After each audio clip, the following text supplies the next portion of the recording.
Family and fellow soldiers, I'm the Professor, and this is the Moment of Truth. You know, it's painfully easy to tell when the white media is trying to take a nothing and turn it into a something. Beyoncé's getting big praise from the white media for her upcoming album, Renaissance. The first image that she released when she announced her new album was her imitating Lady Godiva, with Beyoncé all but naked on the back of a horse. Now, the myth about Lady Godiva was basically that she had to debase herself for the good of her people. Well, what greater good is being served by Beyoncé doing this? This isn't how you make yourself an icon, by the way. This is how you make yourself into a cheap impersonator. And it's also how you influence others to place European whoredom above black womanhood. Now, if Beyoncé wanted to take her marketing cues from European antiquity, there were a lot of ways she could have done it that would have been a hell of a lot more dignified than this.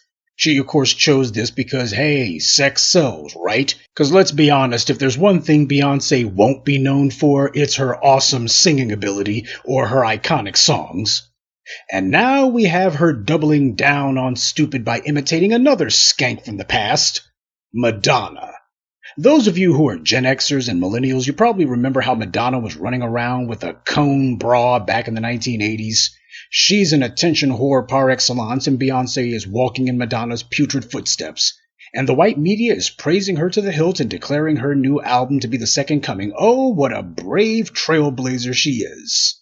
Now, to have Beyoncé copying or otherwise validating Madonna, that just sits wrong with me, and it ought to sit wrong with you too. Madonna has been throwing her anti-black racism in black folks' faces for decades now.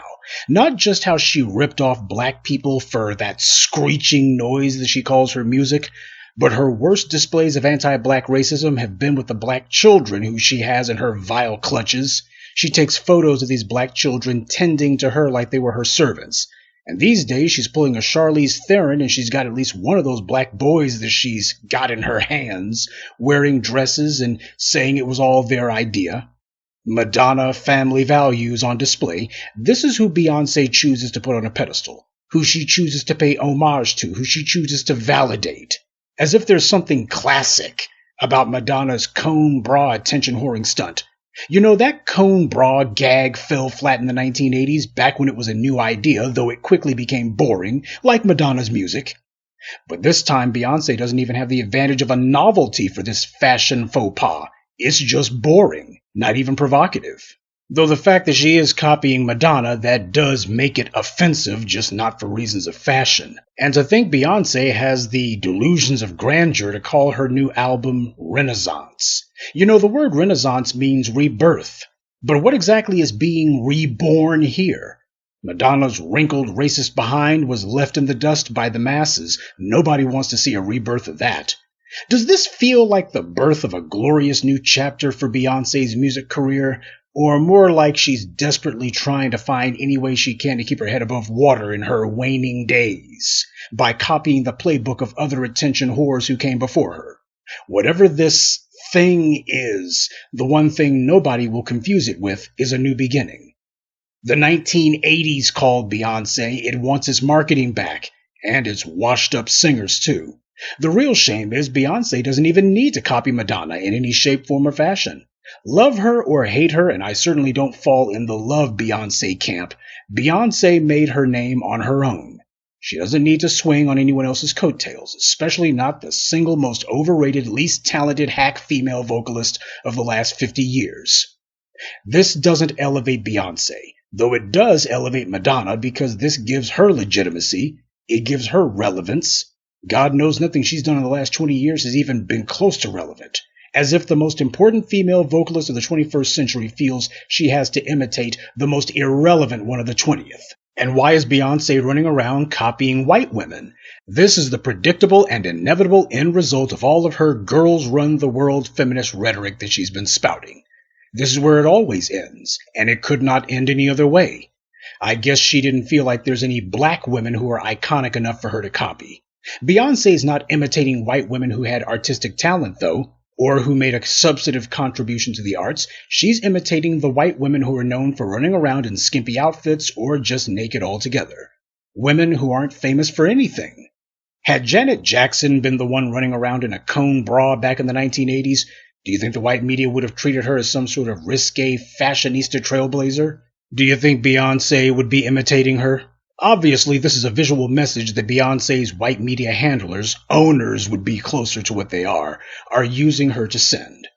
Calling it a renaissance. That's a word that's supposed to invoke historical importance. This is supposed to be something of great weight. This album's going to be right up there with the Sistine Chapel, right? Beyoncé is supposed to be the queen of R&B, and yet we have the queen acting like the town whore. Not that this is news. If you want to be taken seriously, you can either make your music your portfolio, or your body is your portfolio. Beyoncé is largely an invention of the white media, so she'll dance to their tune, you'll pardon the expression. And to think some of you actually thought that her faux militant NFL show a few years back was her doing something, like it actually meant something. It didn't. This woman is married to Jay-Z, a certified card-carrying sellout. Birds of a feather.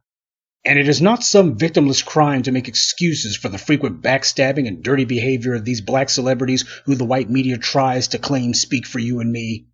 Jay-Z wasn't making some chess move when he backed the NFL over Colin Kaepernick, and Beyoncé's not making some boss move today by imitating harlots known for nothing other than public nudity and shameless perversion.